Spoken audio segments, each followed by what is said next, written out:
Right, so we have fully charged the car overnight. Thank goodness for level 1 charging. Always bring your portable cable with you. We were able to top off the vehicle, charge it completely, finish charging about an hour ago. Now we are on our way to get some coffee and then off to Crater Lake. All right, got the Dutch Bros coffee, which is a must-have whenever traveling through Oregon.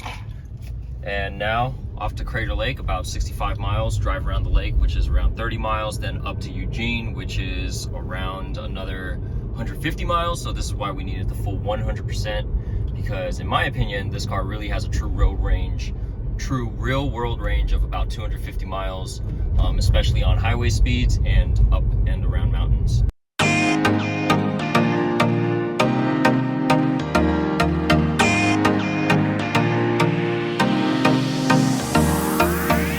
Right, so arriving at Crater Lake, super long line. If you guys are going to Crater Lake, especially during this summer or any other national park, just be ready for long lines.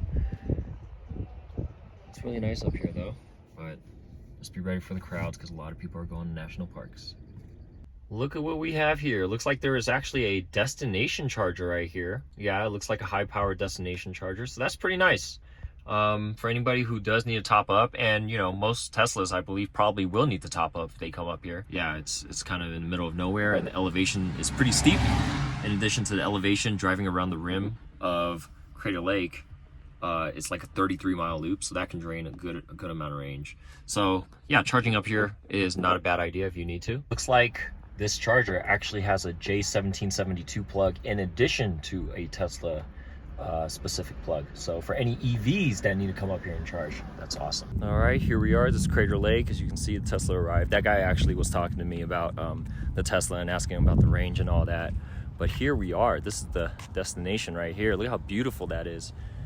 Crater Lake in Oregon. Absolutely gorgeous. If you guys have never been here, I highly recommend taking a trip out here. Super nice. This is actually the highest elevation point of paved roads in Oregon. So we're super high up, air is super fresh, and just look at those views. Wow, gorgeous.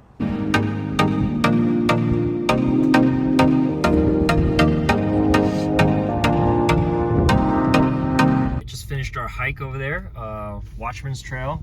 A lot of electric cars here. There was a Tesla. Here's a Bolt. Always super impressed whenever I see a non-Tesla EV out and about. That means they know their charging networks, they know how to plan ahead, and they're real EV enthusiasts in places like this. Absolutely love seeing Bolts. I actually get more excited seeing cars like the Bolt, ID4, these other cars that I've been seeing on the roads, more than I do Teslas. Because Teslas, we all know that the supercharging network is great, but you know, the fact that we see more of these other cars on the road gets me super excited about the future and our infrastructure. So love seeing non-Teslas out and about that are electric.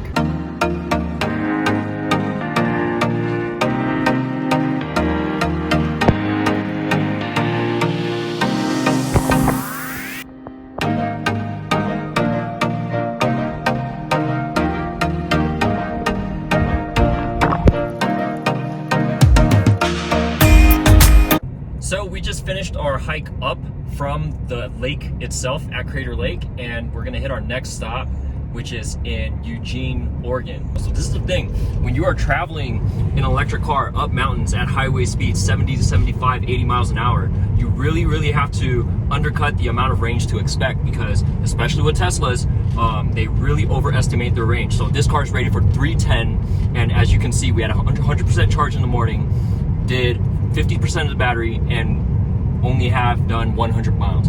So thing to keep in mind, make sure that you guys are always planning ahead and thinking about what kind of terrain you are traveling in. So according to our history, we wouldn't make it, but I'm pretty confident we will, because from here we are traveling downhill. We should be able to hit 150, 160 miles, not too bad, because we're going downhill. And if anything, we will just turn off the AC and drive at 55 miles an hour, and we should definitely be able to hit our location.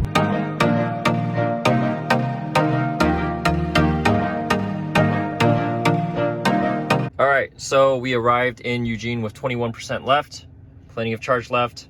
232 miles since our last charge. So let's go ahead and plug it in. See if it supercharges. It didn't supercharge 2 days ago, so maybe it's fixed itself. Who knows? Got the plug. Here we go. Fingers crossed. Well, charging stopped and then it said starting to charge. This is what it always says before it says charging stopped. So let's see what it says. And it's supercharging. Well, maybe, I don't know. It's working now. So this is the thing. Portland Tesla, which is where we scheduled our stop for the car to get serviced, they basically said we're gonna need the car for 2 days. Well, our road trip does not allow us the luxury of leaving the car for 2 days. So we are in a predicament. We don't know whether to drop the car off, change our plans, or just to risk driving the car without supercharging, or without guaranteed supercharging.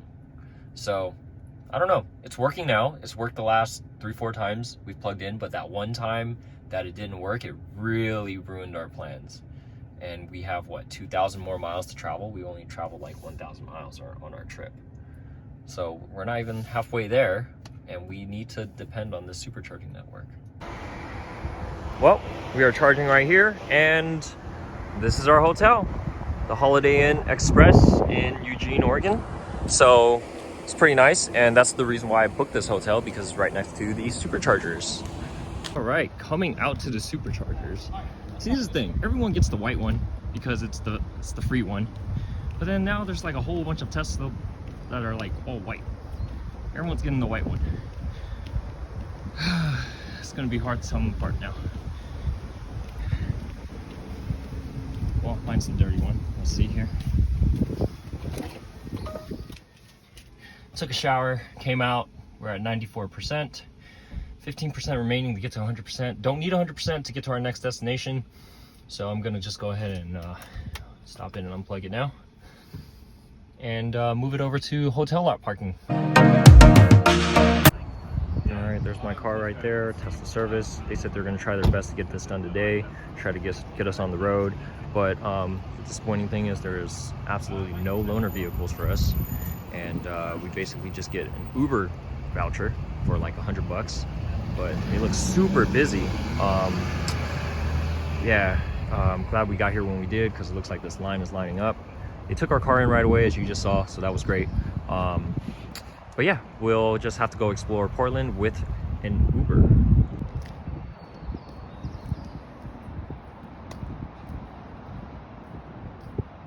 Looks like this is a Plaid. First time seeing one in person. The yoke steering wheel. Huh. Pretty nice. It's Plaid. It's the new one they unveiled with the yoke steering wheel.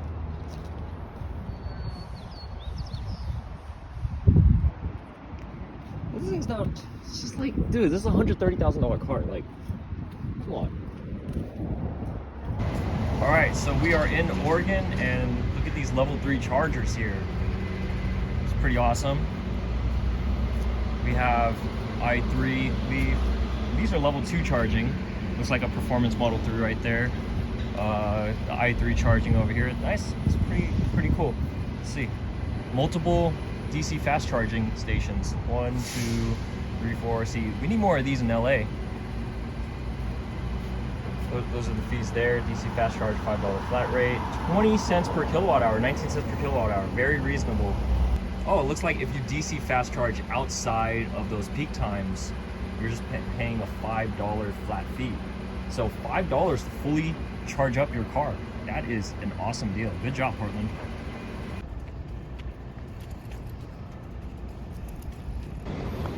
All right, this is Portland. Apple, which is all caged off because they have a glass wall. Crazy. Picked up MacBook Air, and you know, gotta always do some expensive shopping when you're in Portland because there is no sales tax. So saved about $100. on sales tax by shopping in Portland. So I can edit videos for you guys.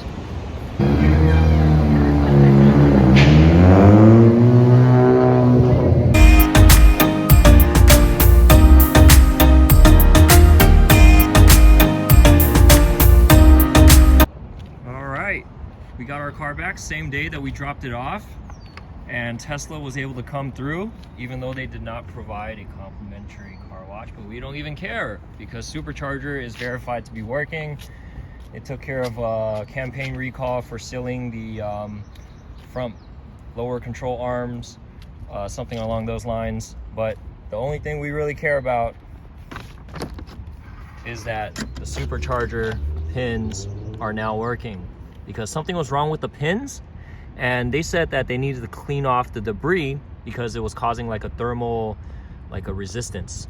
So before I plug in any Supercharger now, I'm definitely going to check the head, make sure there's not a lot of dirt in them, and before plugging it in, just verify it's clean. I think that's best practices to not get your connectors dirty.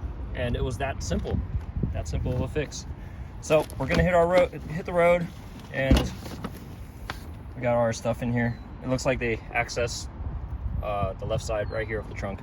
But yeah, we're gonna hit the road, and thank goodness for Tesla service getting it done in one day, so we don't have to change our plans. Thank you, Tesla. Another thank you to Tesla for topping off our range. We dropped it off with about 50%. They charged it up to about 96%. I must say, the service today was pretty good. They got it done quickly. When they estimated it would take 2 days, but they got it done the same day, and our service advisor really tried hard to get us back on the road, and success.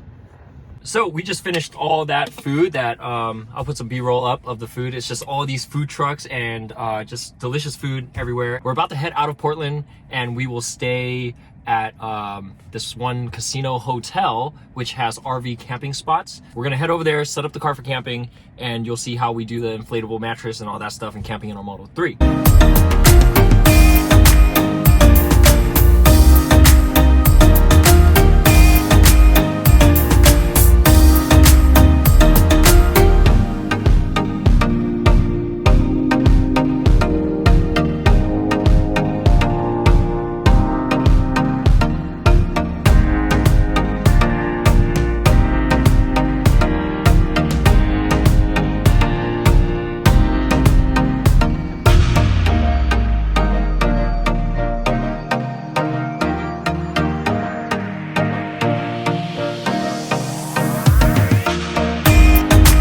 All right, so here we are, all set up in the Tesla.